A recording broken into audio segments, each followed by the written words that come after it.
Ravi de vous retrouver pour cette édition. Merci pour votre fidélité à la télévision togolaise.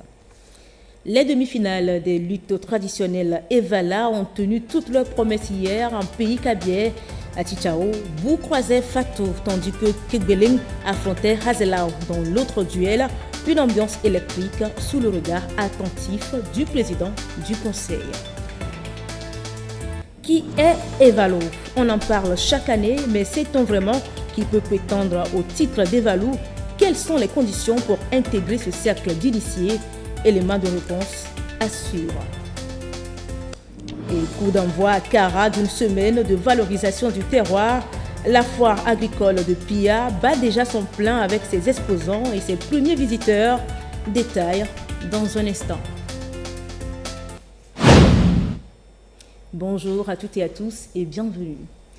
Après les demi-finales disputées la veille, c'est sous une pluie matinale que la grande finale des luttes Evala s'est tenue ce matin à Tchitchao dans une ambiance survoltée. Elle opposait les Evala de Bou Fatou à ceux de Kegbeleng Hazelao. Chaque camp a livré une bataille acharnée animée par une même soif de victoire. Au terme des affrontements, les Evala de Kegbeleng Hazelao l'ont emporté sur le score de 30-17. Les images et le résumé complet de cette finale dans notre édition du soir. Et c'était le deuxième jour des Evala hier, dimanche. Tchitchao a vibré au rythme des demi-finales sur le terrain de Kazangabio. Bou s'est mesuré à Fatou, pendant que sur l'annexe de l'EPP central, Kegbeleng croisait le fer avec Hazelao. Le président du conseil fort Essaz Mnanya-Simbe était aux premières loges de ces empoignades pleines d'intensité. Marie-Ange Bida y était.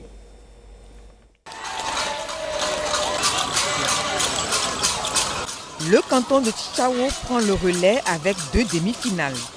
La première s'est déroulée sur le terrain de Kazangabio.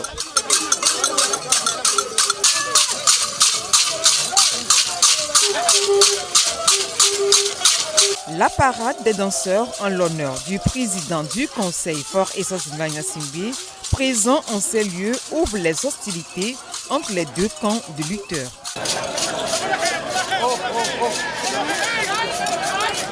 Les Evala de Bou en blanc affrontent ceux de Fatou en rouge.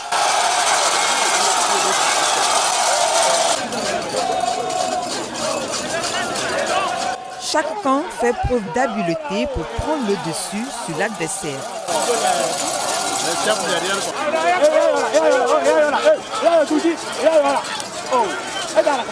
Le public présent à cette grande messe culturelle est séduit par tant de démonstrations de bravoure.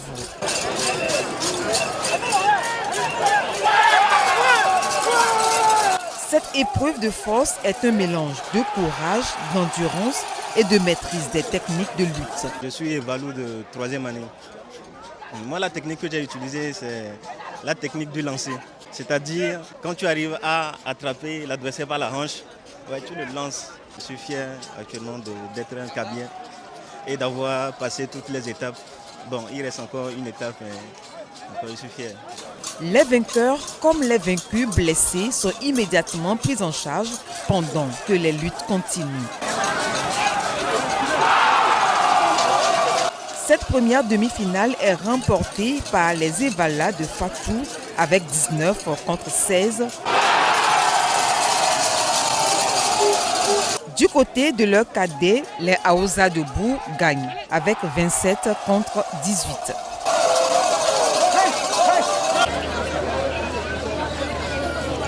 De Kazangabio, le président du conseil fort Essaz Mnanya-Simbe se rend à la deuxième demi-finale qui se dispute sur le terrain annexe de l'école primaire publique centrale de Tchitchao.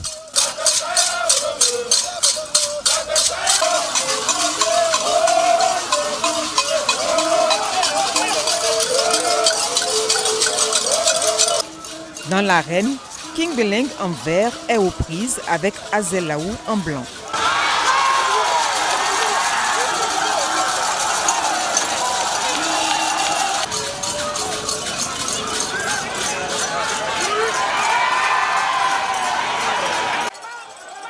Aux abords de l'arène, les groupes de danseurs galvanisent leurs troupes pour la victoire.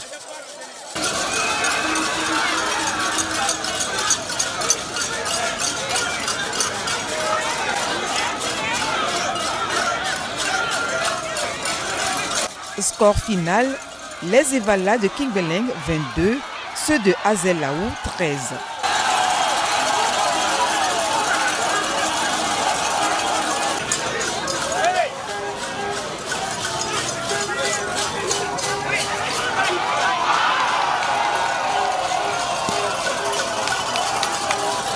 Les Aosa de Azelaou remportent avec 23 contre 14 pour Kingbeleng.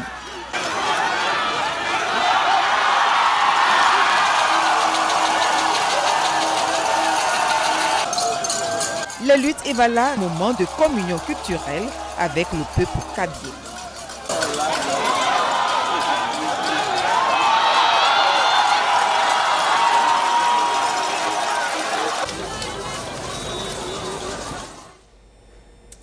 Allons à présent à la découverte de l'Evalo, ce jeune Kabyé qui se distingue sur le terrain des luttes. Mais avant de s'y hisser, un parcours initiatique l'attend. Quelle est la signification de cette étape dans sa vie? Quelles conditions faut-il remplir pour devenir Evalo? Des réponses dans ce dossier signé Désiré Aloy.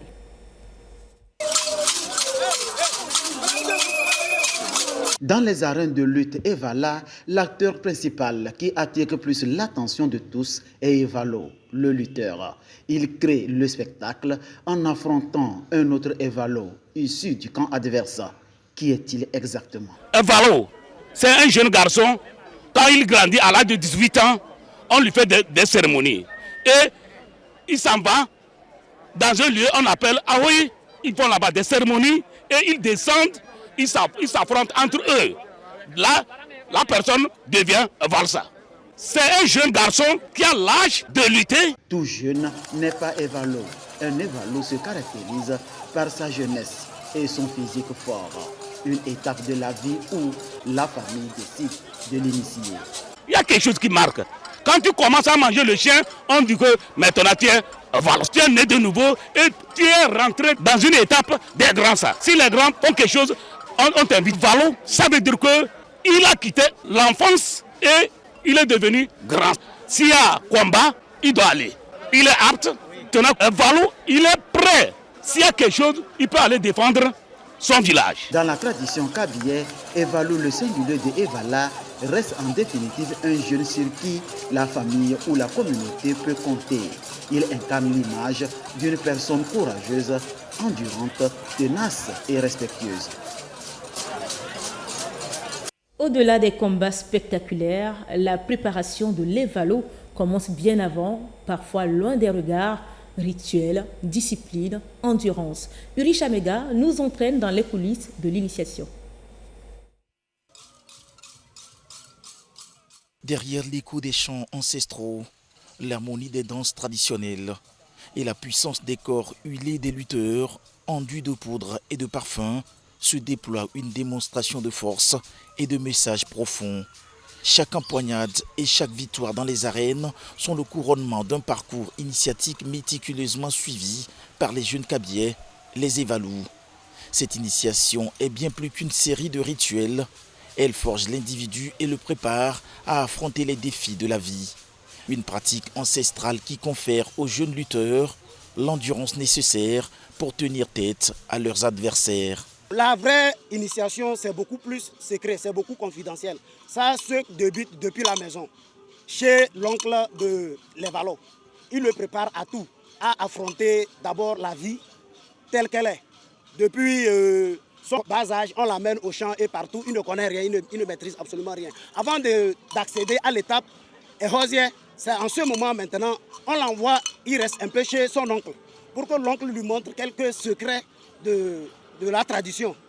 Maintenant, c'est quand maintenant l'heure arrive, c'est-à-dire qu'il a l'âge d'accéder à l'étape des Valos, on l'amène maintenant et on apprend certaines choses que je ne peux pas divulguer ici. Donc ce qu'on fait comme la lutte, c'est juste une démonstration de force. La vraie initiation, ça se fait à un lieu appelé Aroyo. C'est là-bas les vraies choses se passent.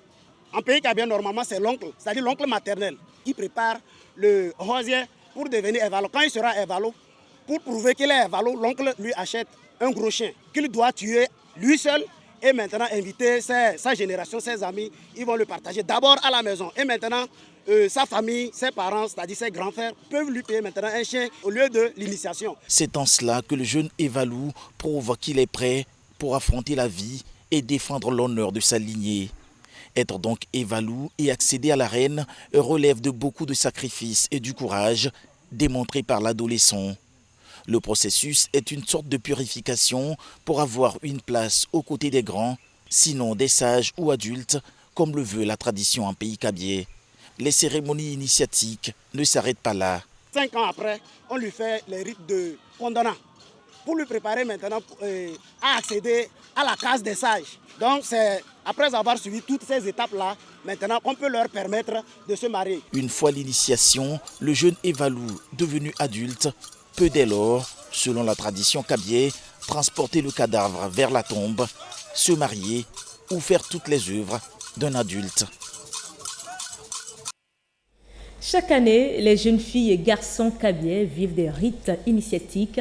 Si les Akwema marquent l'étape des filles, les garçons, eux, traversent des paliers rituels plus étendus. Et tous les 5 ans, des cérémonies particulières appelées War ponctuent ce processus. Que symbolise-t-elle? Nestor Mouzou s'est intéressé à ces années, pas comme les autres. Le peuple kabyé, une société structurée en classes d'âge. Une classification qui se fait sur la base des cérémonies d'initiation. Entre 18 et 20 ans commencent ces cérémonies. Le jeune garçon est soumis d'abord aux luttes.